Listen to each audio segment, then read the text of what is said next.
আসসালামু আলাইকুম। আপনারা জানেন যে সংস্কার প্রস্তাব বাস্তবায়ন নিয়ে রাজনৈতিক দলগুলোর মধ্যে মতপার্থক্যের সৃষ্টি হয়েছে। এই মতপার্থক্যের কারণে আসলে সংস্কারগুলো কিভাবে বাস্তবায়ন হবে সে বিষয়টি আটকে আছে। বিএনপি দাবি করেছে বা তারা বলতে চাচ্ছে যে অধ্যাদেশের মাধ্যমে সংস্কারের যে প্রস্তাবগুলো আসছে বিভিন্ন কমিশন থেকে, সেগুলো বাস্তবায়নের জন্য সরকারের কোনো অধ্যাদেশ জারি করে সেই ক্ষমতা এই সরকারের নেই, বা তারা এই প্রক্রিয়ায় এই সংস্কার প্রস্তাবগুলো বাস্তবায়ন করতে পারে না। অপরদিকে জামায়াত ইসলাম এবং এনসিপি তারা এই সরকারের কাছ থেকেই একটি সিদ্ধান্ত চায় যাতে এই সংস্কার প্রস্তাবগুলোর একটি আইনি ভিত্তি তৈরি হয়, অর্থাৎ এই প্রস্তাবগুলো বাস্তবায়ন এই সরকারের মাধ্যমেই এনসিপি এবং জামায়াত ইসলাম চাচ্ছে। তারই ধারাবাহিকতায় এই সংস্কার প্রস্তাবগুলো নিয়ে গণভোটের দাবি জানিয়েছে জামায়াত ইসলাম, এবং সেটি নির্বাচনের আগে অর্থাৎ এই নভেম্বর মাসেই তারা এই গণভোটের দাবি জানায়। পাশাপাশি এনসিপি অপেক্ষা করছে যে তারা জুলাই সনদে স্বাক্ষর করবেন এবং এটি বাস্তব আগামী নির্বাচনে অংশগ্রহণ করবেন সহ বেশ কিছু মৌলিক ইস্যুতে তারা অপেক্ষা করছে এখনো, যে জুলাইয়ের এই যে সনদ বাস্তবায়ন এবং এই সংস্কার প্রস্তাবগুলো বাস্তবায়নের উপর আসলে তারা নির্ভর করছে তাদের রাজনৈতিক অনেকগুলো সিদ্ধান্ত। এ কারণে তারাও এই সরকারের কাছে দাবি জানিয়েছে যে দ্রুত এই সংস্কার প্রস্তাবগুলো আইনি কাঠামোতে আনা বা বাস্তবায়ন করা এই সরকারকেই তারা দাবি জানিয়েছে। কিন্তু এই মতপার্থক্যের কারণে অর্থাৎ বিএনপি, জামায়াত ইসলাম এবং এনসিপি সহ অন্যান্য রাজনৈতিক দলগুলোর মধ্যে এই বাস্তবায়ন প্রক্রিয়া নিয়েই মূলত মতপার্থক্য। বিএনপি চাচ্ছে যে আগামী নির্বাচনের পরে সংসদে এইসব সংস্কার প্রস্তাবগুলো ধীরে ধীরে আইনি ভিত্তি পাবে, যেটি সংবিধানে সংস্কারের অন্তর্ভুক্তির প্রয়োজন সেটি সংবিধানে অন্তর্ভুক্তি হবে, আর যেগুলো আইনের মাধ্যমে করা দরকার সেগুলো আইনি প্রক্রিয়ায় মাধ্যমে হবে সংসদের মাধ্যমে।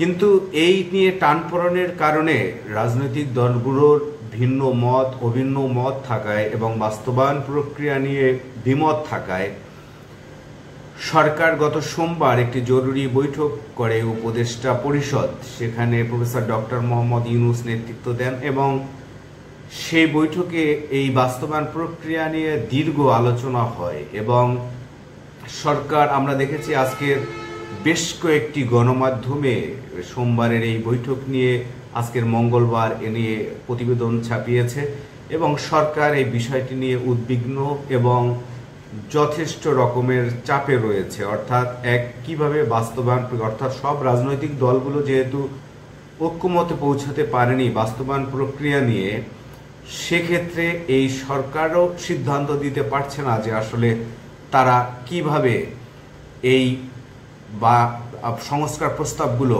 বাস্তবায়ন করবেন।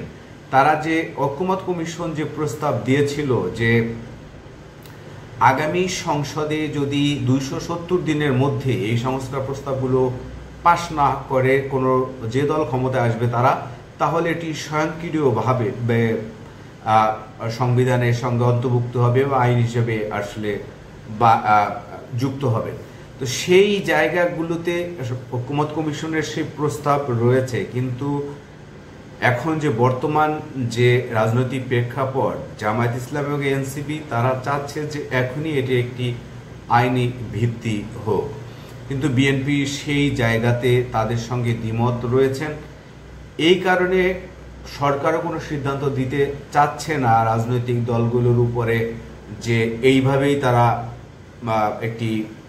এইটি বাস্তবায়ন করবে বা এই সংস্কারগুলো এইভাবে তারা এখনই বাস্তবায়ন করে, অর্থাৎ জোর জবরদস্তি করে সরকার কিছুই এখন করতে চাচ্ছে না। রাজনৈতিকগুলোকে তাই তারা এক সপ্তাহ সময় দিয়েছে যেন রাজনৈতিক দলগুলো নিজেদের মধ্যে আলোচনা করে এই বিষয়ে সিদ্ধান্ত নিয়ে সরকারকে জানায়। এই প্রস্তাব সরকার সোমবার দিয়েছে। মঙ্গলবার পর্যন্ত এ বিষয়ে বিএনপির পক্ষ থেকে সেভাবে আনুষ্ঠানিকভাবে কিছু জানানো হয়নি, কিন্তু জামায়াত ইসলাম জানিয়েছে যে সরকারের এই প্রস্তাবকে স্বাগত জানিয়েছে, তবে তারা প্রধান উপদেষ্টা প্রফেসর ডক্টর মোহাম্মদ ইউনূসকে রেফারি হিসেবেই চেয়েছেন এবং এনসিপি অপেক্ষা করছে যে আসলে শেষ পর্যন্ত কি ঘটে। তারা সেই পর্যন্ত অপেক্ষা করবে, এরপর তারা তাদের রাজনৈতিক সিদ্ধান্তগুলো নেবে। কিন্তু সরকার একটি বেকায়দায় রয়েছে, অর্থাৎ আপনারা জানেন যে বিএনপি বাংলাদেশের বর্তমানে সর্ববৃহৎ রাজনৈতিক দল। আওয়ামী লীগের এখন কার্যক্রম নিষিদ্ধ, জাতীয় পার্টি এক প্রকার নিষ্ক্রিয় অবস্থায় রয়েছে। সেহেতু রাজনৈতিক দল অন্য যারা রয়েছে বিএনপি এবং জামায়াত ইসলাম সহ আরো কিছু ছোট ছোট দল রয়েছে, তাদের মধ্যে এই রাজনৈতিক সংলাপটি হবে যদি প্রধান উপদেষ্টার এই প্রস্তাবে সাড়া দেয় রাজনৈতিক দলগুলো। কিন্তু আপাতদৃষ্টিতে যে জায়গায় দলগুলো অবস্থান করছে, তাদের রাজনৈতিক অবস্থান, দলীয় অবস্থান, সেই জায়গা থেকে এই রাজনৈতিক দলগুলো এক সপ্তাহ আলোচনার মাধ্যমে আবার ঐক্যমত হবে, এটি আসলে খুবই কল্পনাতীত ঘটনা। কারণ হচ্ছে যে দীর্ঘ এক বছরেও তারা ঐক্যমতে পৌঁছাতে পারেনি এসব বিষয় নিয়ে। আগামী এক সপ্তাহে তারা ঐক্যমতে পৌঁছাবে, সেই বিষয়টি আসলে এক প্রকারের থেকে যায় যে অধরাই থাকবে বলে মনে হচ্ছে। কারণ যে যার, অর্থাৎ বিএনপি তার অবস্থানে অনড় রয়েছে, অপরদিকে জামাত ইসলাম গণভোট নিয়ে তারা অনড় রয়েছে, এনসিপি জুলাই সনদ বা সংস্কার যে প্রস্তাবগুলো সেগুলো বাস্তবায়নের দ্রুত পদক্ষেপের জন্য অনড় রয়েছে। তো এই তিনটি দলে মূলত এখন ফ্যাক্ট হয়ে রয়েছে। তিন দলের যে অভিন্ন মত, সেটি হচ্ছে এই সংস্কার প্রস্তাবগুলো বাস্তবায়নের ক্ষেত্রে এক ধরনের বাধা হয়ে রয়েছে। তাই সরকার এই তিন দলকে মূলত সময় দিয়েছে এক সপ্তাহ যে তারা তাদের রাজনৈতিক ডায়ালগের মাধ্যমে তারা একটি সমাধানে আসুক, এরপর সরকারকে সেই সমাধান জানালে সরকার সিদ্ধান্ত দিবে। আর যদি এক সপ্তাহের মধ্যে এই রাজনৈতিক দলগুলো তাদের সিদ্ধান্ত জানাতে ব্যর্থ হয়, ঐক্যমতে না পৌঁছতে পারে, তাহলে সরকার স্ট্রংলি যে কোনো একটি সিদ্ধান্ত জানিয়ে দিবে এবং সেই সিদ্ধান্ত অনুযায়ী সংস্কার প্রস্তাব বাস্তবায়ন বা জুলাই সনদ সহ অন্য অন্য গণভোট এবং আগামী যে জাতীয় সংসদ নির্বাচন, সেগুলো বিষয়ে একটি কঠোর সিদ্ধান্ত হয়তো বা সরকারের পক্ষ থেকে আসতে পারে। সেটি আগামী আরো 5 দিন বা 6 দিন আপনাদের বা আমাদের সবাইকে অপেক্ষা করতে হবে। তবে গণমাধ্যমের সংবাদগুলো আসলে যা বলছে, যে আমরা দেখেছিলাম যে প্রথম আলোতে বলল যে সরকার উদ্বিগ্ন, নয়াদিগন্তেও এই ধরনের একটি খবর প্রকাশ করেছে, তাদেরও মঙ্গলবারের প্রধান প্রতিবেদন ছিল এই সরকারের বৈঠক নিয়ে, উপদেষ্টা পরিষদের বৈঠক নিয়ে এবং সংস্কার ইস্যু বাস্তবায়ন নিয়ে। তো আসলে শেষ পর্যন্ত কি হয়, রাজনৈতিক দলগুলো এক সপ্তাহের মধ্যে বা 6 দিনের মধ্যে ঐক্যমতে পৌঁছাতে পারে কি না, সেই বিষয় অপেক্ষা করতে হবে, সেটি দেখার বিষয়। আর হচ্ছে যে যদি ঐক্যমতে পৌঁছাতে না পারে, সেক্ষেত্রে রাজনৈতিক দলগুলোর জন্য সরকারের কি ধরনের আদেশ বা কি ধরনের পদক্ষেপ নেয় এই সংস্কার ইস্যুতে সরকার, গণভোট ইস্যুতে সরকার কি অবস্থান নেয়, সেটিও দেখার বিষয়। আজকের এই পর্যন্ত সবাই ভালো থাকুন, আল্লাহ হাফেজ।